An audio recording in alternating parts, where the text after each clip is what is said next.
It's linked list.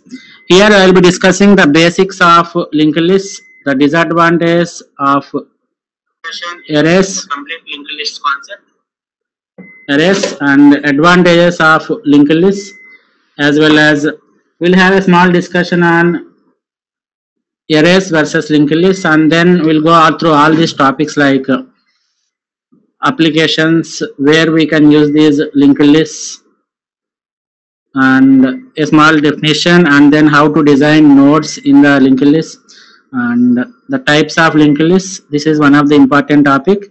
And we have 4 different types of linked lists, out of which the single linked list is the most important topic, and we'll be getting most of the questions from the single linked list only. And from the remaining topics like circularly linked list, doubly linked list, there are almost no questions from these topics, right? So we'll be concentrating more on single linked list.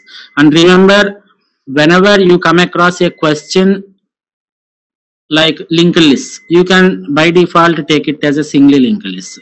You should not consider it as some other linked list. So whenever you come across the topic like linked list, when in the question you find a linked list consists of, then you can by default you can assume that it is a single linked list. Then we'll discuss the advantages of single linked list, and then the disadvantages, and we'll discuss some important points on the header node, and then the memory representations of the linked lists, how these linked lists are stored in the memory, and we'll discuss more on this insertion, deletion, search operation, and different operations that can be operated on linked lists. And this is one more important topic which I want to emphasize on. This is the time complexities of various operations on single linked lists. This we will discuss in a detailed manner, and then we'll go for doubly linked list. It's just a run through of these particular doubly linked list slides. And in the last topic, we'll discuss the applications of linked lists, right? So we'll be discussing 2 applications, that is polynomial ADT and then sparse matrix ADT. These topics we'll discuss, right? Coming to the basics of linked lists. A linked list is nothing but a collection of nodes which are arranged in a sequential fashion, right? It's something similar to that of array definition. An array says that it's a collection of elements of similar data type which are stored in the sequential fashion, right? And almost the definition of linked list also goes like this only, where it says that it's nothing but collection of nodes, right? But here you can observe in the first point that linked list and arrays are almost similar, Why? Because they store collections of data. Why? Because in the definition, both of the definitions say that array is a collection of elements, and similarly the linked list also say that it is also a collection of nodes, right? But there exists some strategical difference between the arrays and the linked list. In arrays, the elements are stored in the contiguous memory location, right? From the storage point of view, the arrays and linked lists differ from each other. How they differ is, in arrays, they make use of, or the elements are stored in the contiguous block of memory. Whereas in the linked lists, the elements or the nodes are stored in different locations. It may not be the contiguous memory location. It may or may not be contiguous locations, but in most cases, the nodes are stored in different locations. We'll have a clear idea when we go through the slides. But for the time being, you remember that arrays are collection of elements which store the elements in contiguous memory locations, whereas the linked list is also a collection of elements, but the elements may not be stored. The elements may not be stored in the contiguous memory locations. So while discussing the examples on linear data structures, when we come across this term linked list, I told that this linked list may be treated as a linear linked list or linear data structure, or it may not be treated as a linear data structure. That means it either comes in the linear or non-linear data structures, right?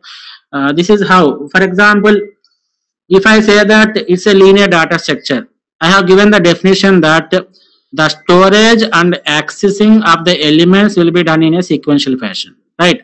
So for arrays, both the storage as well as accessing will be in the sequential fashion only. So it completely comes under the category of linear data structure.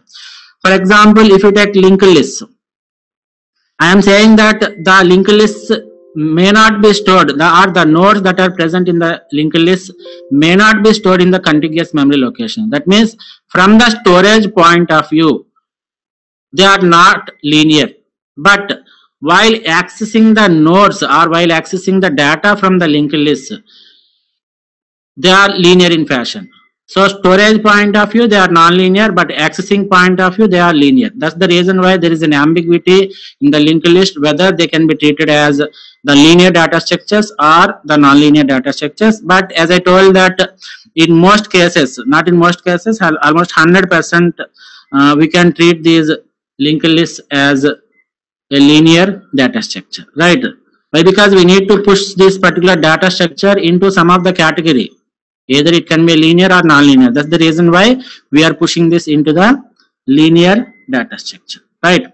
So coming to the definition part, a linked list is a data structure which consists of group of nodes that forms a sequence. So simply a linked list is nothing but collection of nodes which forms a sequence, right? So a linked list comprises a group or list of nodes. As I told that it consists of a group or list of nodes in which each node have the link to the next node to form a chain. I am saying that a linked list is a collection of nodes and they form a sequence. For example, this is one node. Let us represent the node as a block, right? This is one block and this is another block. Assume that this is another block and like that this is another block, right? So each and every node should have a connection to the next node. How we connect these nodes, that we will explain it later. And this second node is assume that it is connected to this particular node which is present in some other memory location. And finally, this node is again connected to this fourth node which is present in some location. And in order to identify this node, then link part should have a special value called as null, right? Whenever the node is having the link part as the null, then we call it as a last node, right? So a linked list comprises of a group of nodes. Therefore, in this particular linked list, we have this first node, second node, and third node, and finally we have this fourth node. Therefore, it consists of 4 different nodes in which each node has a link to the next node. So how many parts we are dividing this node and everything will be discussed. But for the time being, you consider that each node is divided into 2 parts, right? For example, you take a node like this, which is represented in a rectangular box, and these nodes are divided into 2 parts. For time being, we assume that it is only divided into 2 parts. But there are some cases where it can be divided into 3, it can be divided into 4 parts, and even we can see different examples where the node can be divided into more than 4 or 5 or 6 parts, right? So it depends on the application, whether we are dealing with the singly linked list or doubly linked list, and whether we are storing a single data or double data, like that. It depends on the application, right? For example, if you consider this node, a node is nothing but some memory location, right? So if you consider this node is divided into 2 parts. The first part is called as the data part, and the second part is called as the link part, or else it is also called as reference or link part, right? Reference is nothing but the address. Therefore, here in this node, what we are saying is, as it is divided into 2 parts, the first part is the data part, which says that it consists of some data. You can store some integer value like 10, or you can store some character like a, like that. You can store any data type in this data part, right? And coming to the link part, as it specifies, it is a link. It provides a link to the next node, right? So how do you provide a link? Means you have to store the address of the next node. So this part is called as the address part or link part, or it is also called as reference part also, right? So this is how a node is represented. Again, we'll come back to this discussion. No worries. Then the last point, coming to the last point. So this is a very common data structure used to create trees, graphs, and other abstract data types. Not only trees and graphs, you can also use this particular linked list concept for implementing the stacks as well as for implementing the queues also, right? And this is the basic of linked list. Here we have discussed the definition of linked list. I say that the definition of linked list is nothing but a collection of nodes which forms a sequence, and each and every node consists of two different parts. One part is called as the data part and another part is called as the address part. The data part stores the data which you want to store in the node, and the address part stores the address of the next node such that it provides a link to that node, right? So, and it is a very common data structure that can be used to implement stacks, queues, graphs, trees, and there are a lot of applications where we can use this linked list. Before that, we have a lot of advantages, right? That's the reason why we make use of this particular data structure to implement other data structures. So let us have a look at these data structures. But before that, I am saying that the arrays and linked lists are similar, right? But if there are arrays, if both the linked lists and arrays are similar, why do we go for linked list concept, right? So we have to discuss some of the disadvantages of arrays. Because of these disadvantages, we are moving to a new concept called linked list, and we have to list out the advantages of linked lists also, right? So even though I am saying that both linked lists and arrays are same, there should be some disadvantages of arrays. That's the reason why we are moving to the linked list part, and we'll list out the advantages of linked lists also, right? And coming to the disadvantages of arrays, right? So the first disadvantage is the size of the array is fixed. That means you know how to declare an array, right? For example, I take this thing as int a of 20. So while declaring the array, you have to specify the size. Without specifying the size, you cannot declare an array. That raises an error, right? So this is also called as static memory allocation. This is also called as static memory allocation. So in static memory allocation, one has to have some idea on how many elements you want to store.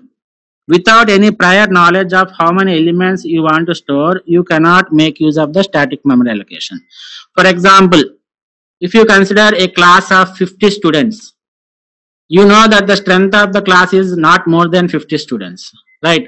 So you can make use of this static allocation where you can specify the size as int a of 50. It's not an issue, right?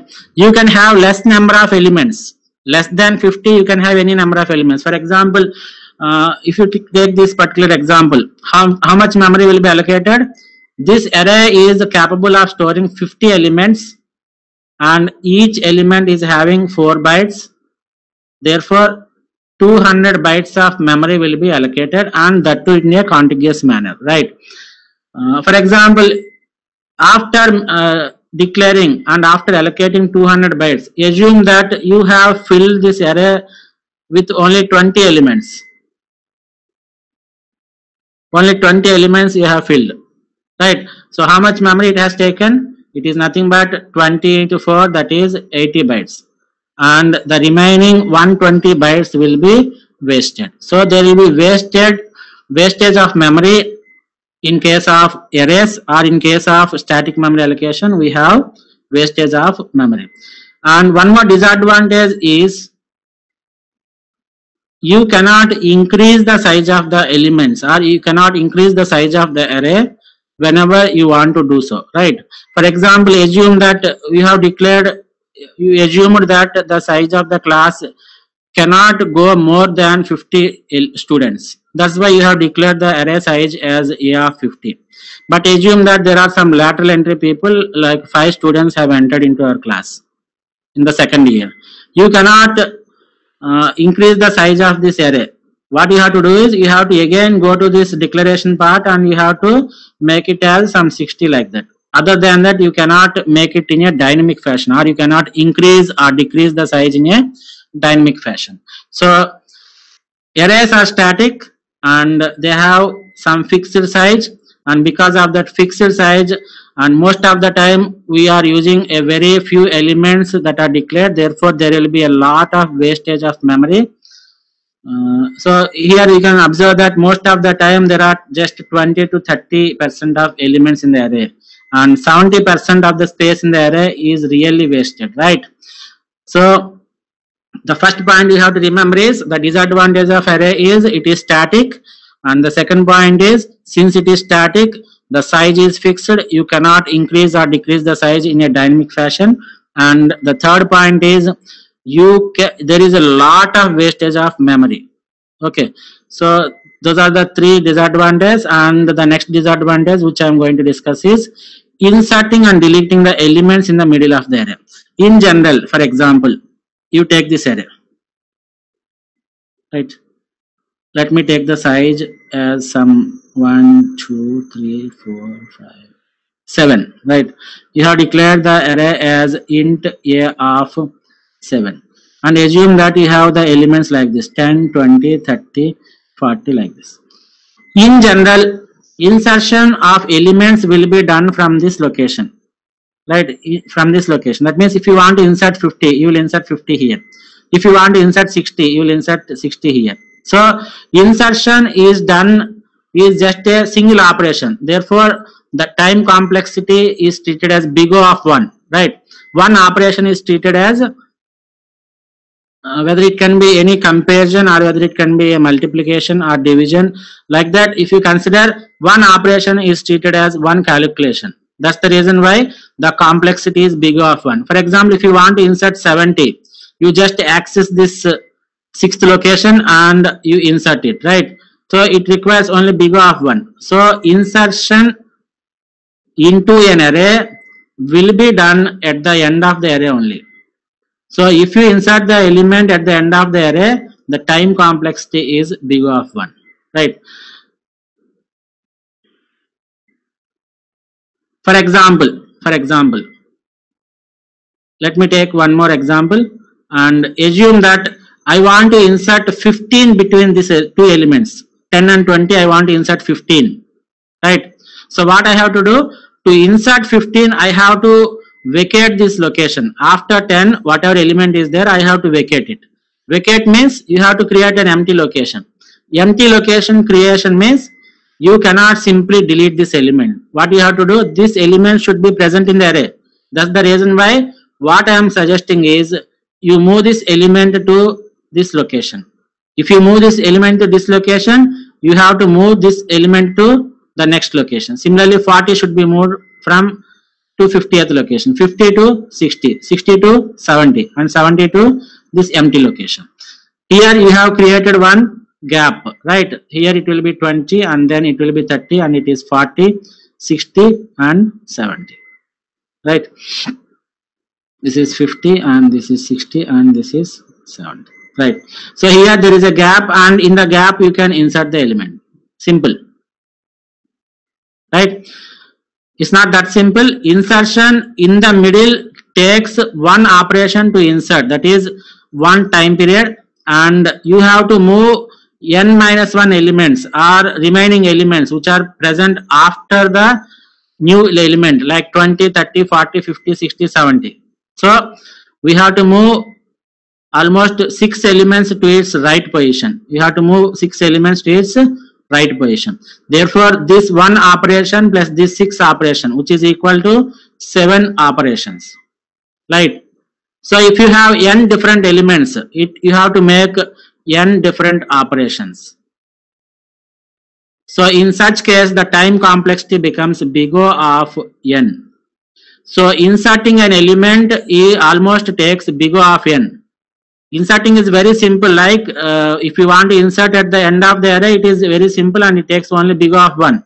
Similarly, here also inserting an element in the middle of the array is just only one operation. But before that, you have to create vacancy here to insert that element. To create vacancy, you have to move all the adjacent elements or all the successive elements to one position to its right hand side, right? So that takes more time, and hence any operation, any insertion that needs to be inserted in the middle will have a time period of big O of n, right? Similarly, if you take deletion operation in the middle, for example, I want to delete this 15.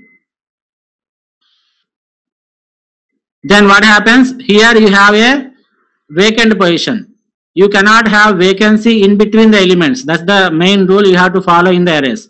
So what you have to do is you have to move all the elements one position to its left hand side like this. So 20 is moved to first location, 30 is moved to second location, like that 40 is moved to previous location, 60, 70, like that you have to move all these operations. So here also the deletion operation is simple, which occupies only big O of 1, which has only big O of 1 time complexity. But to move the remaining elements, to move the successive elements of that particular element from that element to its left hand side, you have to make almost big O of n time complexity, right? So the time complexity or the time taken for inserting and deleting the elements from the middle of the array or into the middle of the array is very expensive, because existing elements need to be shifted over to make a room. That's what we have discussed. Whenever you want to insert an element into the middle, you have to create a vacancy, and whenever you delete it, there is a vacancy and you have to fill that vacancy. You have to fill that vacancy with the elements that are present to its right hand side should be shifted one element to its left hand side. This is a complex thing, right? So the disadvantages of arrays are it is static memory allocation. So the size cannot be increased or decreased in a dynamic fashion, and the size of the array is fixed. So in most of the cases, the memory will be wasted in the arrays. And one more disadvantage which we have discussed is the insertion and deletion of elements in the middle of the array is a very expensive operation. The reason we have discussed, right? So after this, we'll move to the advantages of linked lists, right? So we have the advantage that linked lists are appropriate when the number of data elements are unpredictable, right? For example, we take the same gate class. Assume that the government has initiated this gate class and it wants to make a registration form, and nobody can expect how many students will register for this gate class, right? In such case, you cannot assume or you cannot take a fixed data structure like array of 1000. Maybe you may get some more than 1000. For example, if you take CSC, it is almost 1.8. That means 1800 students have registered. So if you have taken the array size as fixed, that means A of 1000, you may not expect that you cannot increase the size of the array. That's the reason why you need some dynamic data structure, where you need some dynamic data structure in situations where you cannot predict the expected count, right? The same example which you have taken is gate CSC, right? Assume that there are 1800, maybe for the 6th day, assume that some more students have subscribed and it has increased to 2000. In such case, you cannot take the static data structure. So you need something which is very dynamic in nature. That means you need something where you can insert the elements in a dynamic fashion. That means where you can increase the size and where you can decrease the size, right? So linked list provides this facility of increasing and decreasing the size of the linked list in a dynamic fashion, right? So these linked lists are useful whenever the user or the programmer does not have any idea on the total count of the objects, right? and linked lists are dynamic in nature. I told that arrays are static in nature. Static means you just directly use the data type then followed by the name and then you will specify the size. But linked lists are dynamic in nature, which says that you can increase and decrease, or you can increase or decrease as and when it is necessary. There is no restriction. You can make it in a dynamic fashion, right? And for this dynamic memory allocation, we have to use some functions, some predefined functions which are already defined in header files of C, which are nothing but malloc, calloc, realloc, and free. So these are the 4 dynamic memory allocation functions you might have studied in the C programming language. In order to make a dynamic memory allocation, it is mandatory that you should use all these. I'm talking about the C programming language, right? In C, we have these 4 dynamic memory allocation functions, and you can allocate the memory using these functions, right? So each node does not follow the previous one physically in memory. This is very important. This is where it contradicts, the linked list contradicts from the array. As I told that both linked lists and arrays are one and the same, but there is a strategy, there is a different strategy that is followed by both the things in terms of storage. The storage of arrays is done in a contiguous memory allocation, whereas the storage of linked lists, the nodes in the linked list may not be contiguous in nature. For example, let me clear this here itself. For example, assume that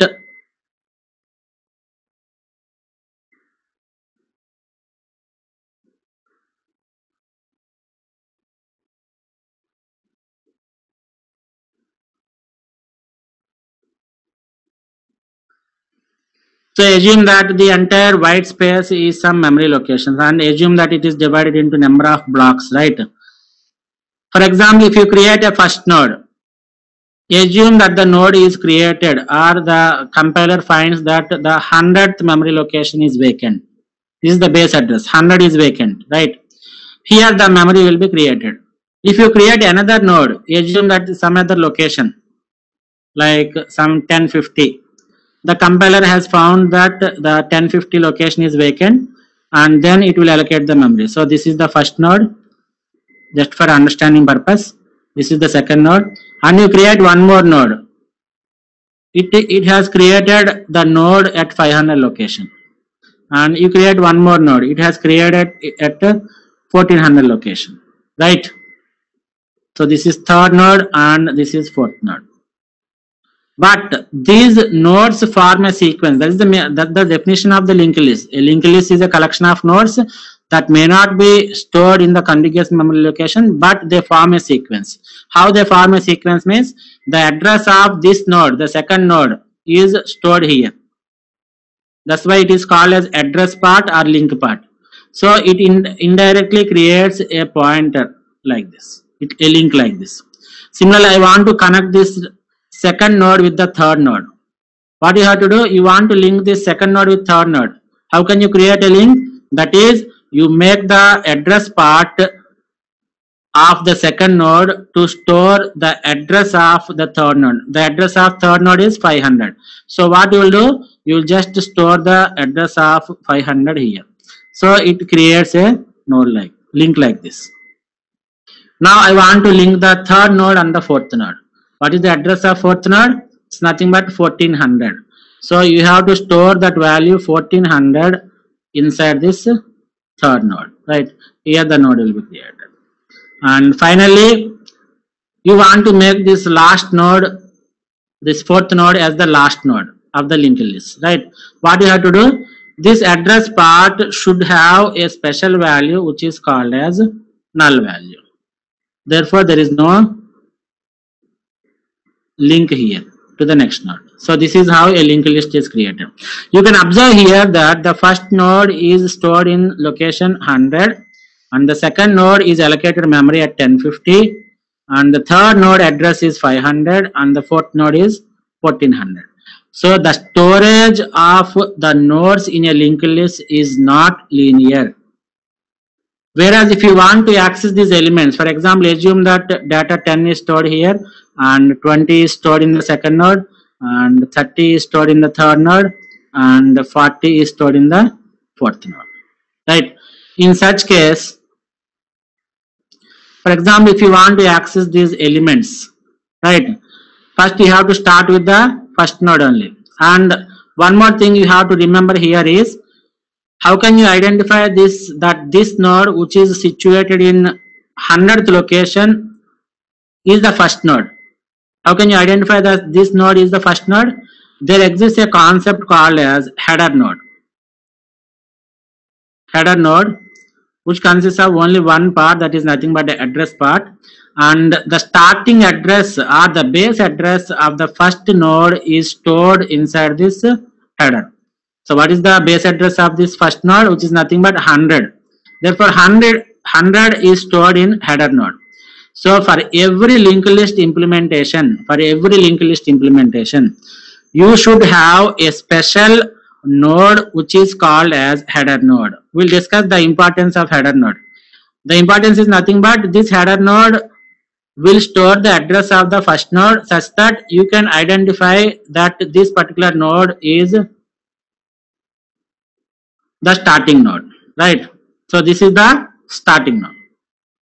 So it has this special importance that every operation that is performed on this linked list should always start with the first node. Remember, this is also one more important point. Few important points that I have discussed is, the nodes when in the linked list, when they are created in different memory locations. Maybe the contiguous memory locations or may not be contiguous memory locations, right? So first point is, different addresses or different storage for different nodes. This is the first point you have to remember. And the second one is, there exists a special node called as header node which stores the address of the starting node, and by looking at this header node you can identify the starting node. You have to identify the starting node. Why you have to identify the starting node means, any operation that is performed on linked list, you take any operation that is performed on linked list should always start with the first node only. You cannot start from the third node, you cannot start from the fourth node, you cannot start from the 50th node, right? You have to start with the first node. So in order to identify the first node, we have a concept called as header node. So these 3 points are very important and you should be careful and you should understand these concepts for doing the problems in the linked list. So the first important point is different storage for different nodes, and there exists a header node to store the address of the starting node. And the third one is, any operation that you perform on the linked list should always start with the first node only, right? So after clearing this, let me move to the next slide. So this we have discussed, right? Each node does not necessarily follow the previous one physically. It's not physical, it's physically, right? Here each and every node is following the other node logically. Here you have created a logical link. This is logical. Physical means the second node should be placed after this 100th location and the third node should be placed after the second node. That is the physical implementation. But these nodes in the linked list are connected to each other, or they are adjacent to each other, but they are adjacent in a logical fashion, not in a physical fashion, right? That's what he is explaining. So they are need not necessarily follow the previous one physically in the memory, right? Next, the third one, linked lists can be maintained in sorted order by inserting or deleting an element at the proper point. This we will discuss when you go across the operations of singly linked lists, right?